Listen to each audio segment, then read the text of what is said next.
तो चलिए कहानी शुरू करते हैं। अगर आप लोग चैनल पर नए हैं तो चैनल को सब्सक्राइब लाजमी करें। इस कहानी की शुरुआत होती है लंदन की एक ठंडी और सुनसान रात से। एक लड़की जिसका नाम केट है वो पार्टी से घर लौट रही होती है। जब वो बाहर निकल कर के टैक्सी ढूंढ रही होती है तो चारों तरफ सिर्फ सन्नाटा ही सन्नाटा छाया होता है। यहाँ पर कोई भी गाड़ी नहीं थी और ना ही कोई इंसान। अब मजबूरी में वो लास्ट मेट्रो पकड़ने के लिए जाती है। टिकट काउंटर पर उसे एक अजीब सी लड़की मिलती है जिसकी गोद में कुत्ता बैठा हुआ था। इन दोनों के बीच में हल्की सी मुस्कान का आदान प्रदान होता है और फिर केट प्लेटफॉर्म पर मेट्रो का इंतजार करने लगती है। थोड़ी देर बाद थकान और पार्टी की सराबसर दिखाने लगती है और वो वही बेंच पर सो जाती है। जब उसकी आंख खुलती है तो पूरा स्टेशन सोना पड़ा हुआ था। न ही यहाँ पर कोई गाड़ी थी और न ही कोई स्टाफ। सब कुछ बंद हो चुका था। यहाँ तक कि ऊपर के दरवाजे भी ताले से जकड़े हुए थे और इसको मोबाइल में सिग्नल तक नहीं मिल रहे थे। अब डर धीरे धीरे इसके ऊपर हावी होने लगता है। वो चारों ओर भागती है किसी इंसान की आवाज सुनने की उम्मीद में। तभी उसे दूसरे ट्रेन की आवाज गूंजती है। वो दौड़ करके प्लेटफॉर्म की तरफ भागती है और आखिरी पलों में ट्रेन में चढ़ जाती है। लेकिन उसे नहीं पता कि वो उस ट्रेन में अकेली नहीं है। कुछ ही देर बाद वो ट्रेन अचानक से रुक जाती है।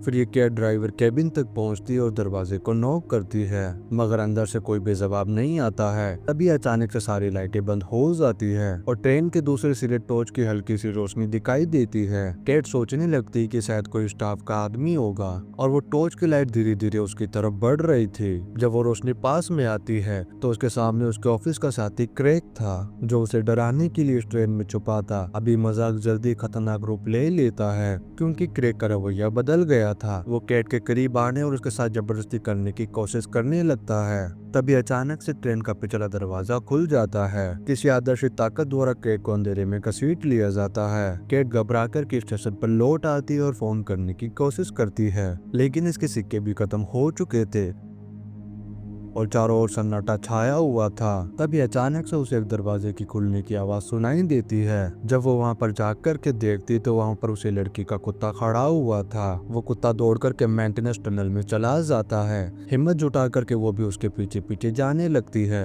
अंदर जाकर के वह देखती कि टनल में दो लोग हैं, जिनमें से एक वही लड़की है जिससे उसने टिकट खरीदी थी। टनल में कैट को अब दो लोग और मिलते हैं, एक लड़की मैंडी और उसका बॉयफ्रेंड जिमी। कैट घबराई हुई आवाज में बताती कि वो यहाँ पर फंस गई है। कोई पागल कातिल है जो मेरे पीछे पड़ गया है और मेरा एक साथी पहले ही गायब हो गया है। वो इन दोनों से विनती करती कि प्लीज कैसे भी करके मुझे यहाँ से बाहर निकाल दो। जिमी बताता है कि रात के समय स्टेशन पर कोई भी गार्ड नहीं होता है, सिर्फ एक सिक्योरिटी ऑफिसर होता है जो कि कंट्रोल रूम में बैठता है। लेकिन वो दोनों बेघर लोग हैं, इसीलिए उनकी कभी भी उससे बात नहीं हुई। जिमी कैट से कहता है कि आज रात तुम ये पर आराम कर लो, सुबह होते ही दरवाजे अपने आप ही खुल जाएंगे। लेकिन जिमी को बहुत ही ज्यादा डर लग रहा था। वो अपनी जेब से 50 पाउंड निकाल करके जिमी से कहती है कि अगर तुम मुझे कंट्रोल रूम तक पहुंचा दो तो ये पैसे तुम्हारे हो जाएंगे। अब पैसों के लालच में आकर के जिमी फौरन ही तैयार हो जाता है। रास्ते में वो केट को बताता है कि पहले इस टनल में बहुत सारे बेघर लोग रहा करते थे, मगर कुछ ही महीनों से एक एक करके सभी लोग गायब होने लगे। लोग कहते हैं कि रात के वक्त कोई यहाँ पर आता है और उन्हें खींच करके ले जाता है, पर किसी को कोई भी फर्क नहीं पड़ता है क्योंकि समाज के लिए ये लोग पहले ही गुमनाम थे। वहीं दूसरी तरफ मैंडी अकेली थी। उसे कुछ हल्की हल्की आवाजें सुनाई देती है। उसे लगने लगता है कि शायद जिमी लौट आया है और जब वो दरवाजा खोलती है तो चारों तरफ बस सिर्फ चूहे चूहे दौड़ रहे थे। तभी उसका कुत्ता उन पर झपटता है और वो यहाँ से भाग जाता है। मैंडी भी उसके पीछे पीछे दौड़ती है। तभी उसे कुछ ऐसा दिखाई देता है जिसे उसकी पैंट गीली हो जाती है। वह जिमी और कैट कंट्रोल रूम तक पहुंच चुके हैं। तभी उन्हें यहाँ पर किसी के कराहने की आवाज सुनाई देती है।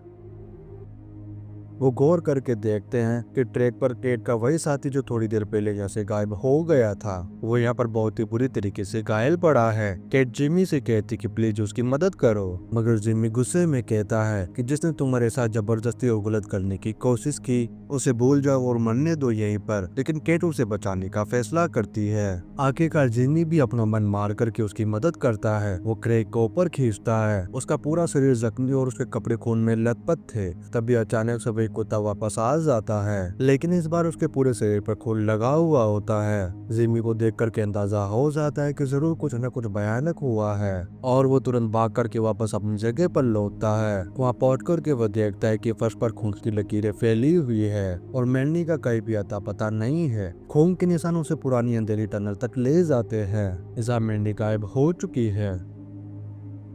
उधर कैट क्रेग को एक कोने में लेटा करके हेल्प ढूंढने लगती है। तभी उसे यहाँ पर एक इमरजेंसी फोन दिखता है। जैसे ही वो बटन दबाती है तो दूसरी ओर से सिक्योरिटी गार्ड की आवाज आती है। कैट उसे बताती है कि वो स्टेशन में फंसी है और उसके साथ एक घायल आदमी भी है और कोई हत्यारा है जो यहाँ पर हमें मारने के लिए घूम रहा है, लेकिन गार्ड उसकी बातों को गंभीरता से नहीं लेता है। दरअसल उसे लगता है कि वो कोई बेघर औरत है जो कि यहाँ पर झूठ बोल रही है। मॉनिटर पर कि उसे कोई घायल आदमी नजर नहीं आता है। वो कहता है कि पहले मैं खुद देख लूं, फिर यहाँ पर मैं एम्बुलेंस बुलाऊंगा। अब कैट क्रेग को घसीटते हुए कैमरे के सामने लाती है, लेकिन तब तक क्रेग की सांसें थम चुकी होती है। वो चिल्ला करके कहती कि देखो ये मर चुका है, प्लीज मुझे यहाँ से बाहर निकालो। गार्ड आखिरकार मान जाता है। वो कैट से कहता है कि तुम वहीं पर रुको, मैं अभी आता हूँ। जैसे ही वो सिक्योरिटी रूम से उठता है तभी अचानक से एक काला साया आता है जो एक झटके में सिक्योरिटी गार्ड का गला रेन देता है। वहीं दूसरी ओर कैट वॉकी टॉकी के जरिए से उसकी चीखें सुन लेती है। वो तुरंत समझ जाती कि मौत अब उसके बेहद ही करीब है। वो बिना सोचे समझे यहाँ से भागने लगती है और सीधा पहुंच जाती है जिमी के ठिकाने पर। वह जमीन पर पड़े ताजे खून के निशान देख करके उसकी भी पैन गीली हो जाती है।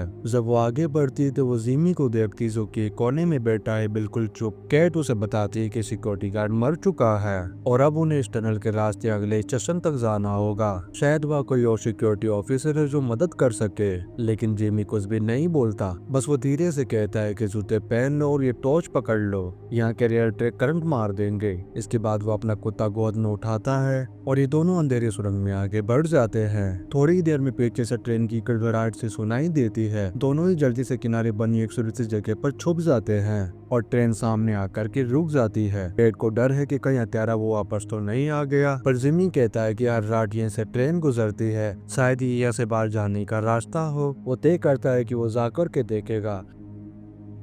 अगर ड्राइवर होगा तभी वो केट को बुलाएगा और अगर हत्यारा होगा तो चुप रहेगा। केट उसे रोकने की कोशिश करती है मगर वो नहीं रुकता है। वो कुत्ते को उसके पास छोड़ करके आगे बढ़ जाता है। अब केट भी अकेली हो गई थी। वो धीरे धीरे आगे बढ़ती है मगर रास्ता बंद होता है। सामने बस एक गिला स्लाइड नुमा रास्ता है जहाँ से पानी नीचे बह रहा है। वह असमंजस में है कि वह अब कहाँ जाए। उधर जिमी ट्रेन के अंदर पहुंच चुका है और वो जोर जोर से आवाजें लगाता है कि कौन है वह, लेकिन यहाँ पर सिर्फ चारों तरफ खामोशी है। तभी वो सिक्योरिटी गार्ड की लाश को देखता है जो कि फर्श पर पड़ी थी।